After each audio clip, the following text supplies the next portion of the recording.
आती है, मुझे पता होता है। आज अगर एक कांस्टेबल शहीद होता है तो उसको 1.5 करोड़ रुपए का पैकेज मिलता है गवर्नमेंट की तरफ से। बात करें प्राइम मिनिस्टर से, उसकी आंखों में आंखें डाल के बात करें कि वेज बोर्ड हमारा हक है। वो दो कायदे आजम ने ये कहा था कि जो जर्नलिज्म होती है और जो जर्नलिस्ट होता है वो किसी भी रियासत का चौथा पिलर होता है। टेलीपॉड के साथ मैं हूं बिलाल जफर नाज़िम में इस वक्त प्रेस क्लब के सामने मौजूद हूं और यहाँ पे एक सीनियर क्राइम रिपोर्टर को बहुत बेदर्दी के साथ कत्ल कर दिया गया है।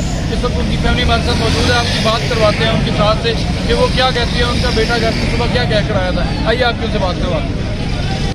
सुबह कितने बजे घर से निकले थे? 1:30 बजे अम्मी ने नाश्ता बना के तो पानी गर्म करते मैंने नहाना, फिर कहने फोत की हो गई थी पहले मोहल्ले में। अम्मी कह रहे हैं उसकी मालदा फोत हो गई है, तो मैंने उधर जाना जल्दी से ना मेरा पानी गर्म कर। गीजर लगाया, पानी गर्म करके मैंने नाश्ता बनाने, रोटी काटे थे सूखी। फिर मैं 2 सूखी रोटियाँ सलाद और सालन दे मुर्गे यखनी के खाते हैं जिससे वो दे के नाश्ता किया। नाश्ता करके चाय पी के बैठ गया। तो मैं क्यों ले लिया कि मामा, फिर मामा मेरे ना सर में दर्द हो रहा है, पैनाडोल दे, पैनाडोल दी। मैं क्या मुझे पैनाडोल तो नहीं है, मैं लेटे रहने को 1.25 घंटा।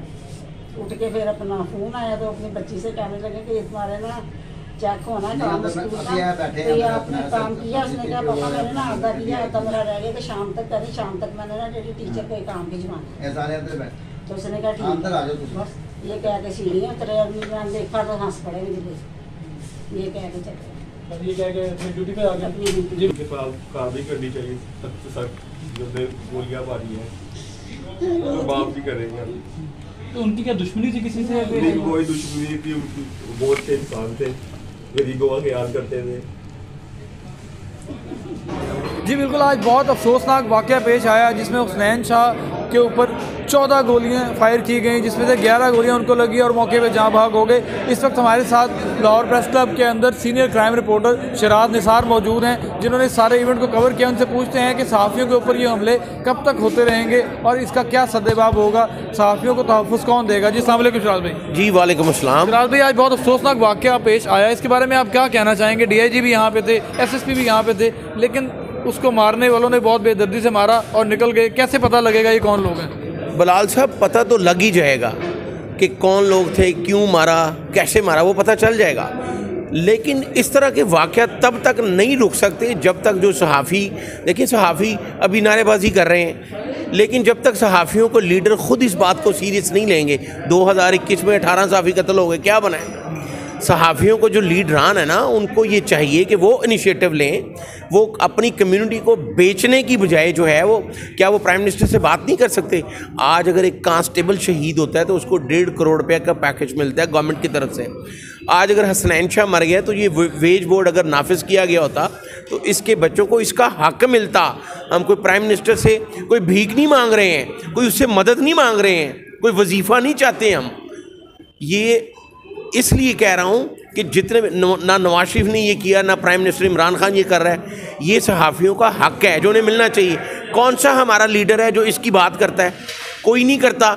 नारेबाजी इलेक्शन में सिर्फ मिन्नतें करने के बाद उसके बाद इनके ज़ाती मफादात होते हैं, वो देखते हैं। कम्युनिटी के लिए कुछ नहीं किया जाता। ये जब तक ये जो नाम नहाद सहाफ़ियों के लीडर हैं वो भी हुसनैन शाह के कत्ल के जिम्मेदार हैं। इसके बाद मुझे बताएं, हुसनैन शाह के बाद कोई क्राइम रिपोर्टर खुल के रिपोर्टिंग कर सकेगा? किसी की निशानदेही कैसे करेगा? देखिए जी, सहाफ़ी जो होता है वो नौकरी नहीं कर रहा होता, उसका एक लाइफस्टाइल होता है। वो इस तरह की फायरिंग से अगर उसने काम करना है तो उसने करना है, उसने खौफज़दा नहीं होना। ये सोचने वाली बात है हुकूमत की। कायदे आज़म ने ये कहा था कि जो जर्नलिज्म होती है और जो जर्नलिस्ट होता है वो किसी भी रियासत का चौथा पिलर होता है। अब इस बात को कोई सीरियस नहीं लेता। अगर कायदे आज़म ने कहा है तो उन्होंने एमी थोड़ी कहा है, लेकिन जो नज़रियाती लोग हैं उनको हुकूमत की तरफ से प्रोटेक्शन होनी चाहिए, उनका वेज बोर्ड अवार्ड जो है वो मिलना चाहिए। हमारे जो नाम नहाद लीडर हैं वो सिर्फ इलेक्शन के दौरान जप्पियाँ भी डाल रहे होते हैं, दफ्तरों में जाकर मिन्नतें कर रहे होते हैं, उसके बाद जब वो बन जाते हैं तो वो चेंज हो जाते हैं। उनको ये चाहिए और हमारी कम्युनिटी को भी ये चाहिए, जो शौकिया इलेक्शन लड़ते हैं उनको बिल्कुल वोट ना दें। देखें कि कौन कम्युनिटी की बात करता है, उससे वोट भी दें। हसनैन शाह के कातिल जो हैं वो हमारे लीडर भी हैं। अच्छा, मुझे शराद साहब से ये बताइएगा आखिर में कि क्या लगता है कि हुसनैन शाह की कोई दुश्मनी थी या कोई ऐसा मामला था जो उस पर इतना सख्त अटैक किया गया? देखें, इसी तरह साबिक जो CCPO लाहौर था शेख उमर, उसने इसी हुसनैन शाह को गड़ी चौक के इलाके से उठाया और थाना मिस्री शाह ले जाकर मुकदमा दर्ज क्या किया कि जी इसने रोड ब्लॉक किया है। वो सिर्फ इसलिए किया था कि कुछ मुजाहरा किया CCPO के खिलाफ और उसने खबर दी थी। अब उस वक्त जो साबिक सदर थे अरशद अंसारी, वो गए, हम खुद भी गए, रात 3 बजे CCPO को मिस्री शाह थाने आना पड़ा और वो पर्चा भी खारिज हुआ। अगर तो कम्युनिटी इस तरह के इनिशिएटिव लेगी तो फिर ही ये इस तरह के वारदातें जो है वो रुकेंगी, वरना और भी सहाफ़ी कत्ल हो सकती हैं। जब तक हमारी जो लीडर हैं, जो सो कॉल्ड लीडर हैं, उनको बिल्कुल वोट नहीं देना चाहिए। ऐसे बंदे को आगे लाना चाहिए जो नजरियाती हो, कम्युनिटी की बात करे, प्राइम मिनिस्टर से उसकी आंखों में आंखें डाल के बात करे कि वेज बोर्ड हमारा हक है, वो दो हम ताकि स्ट्रांग हो। और कोई पूछने वाला नहीं, कौन सी सहाबत, कौन सा यहाँ पे मयार, कौन सी पुलिस, कौन सी इंतजामिया, सब चोर है।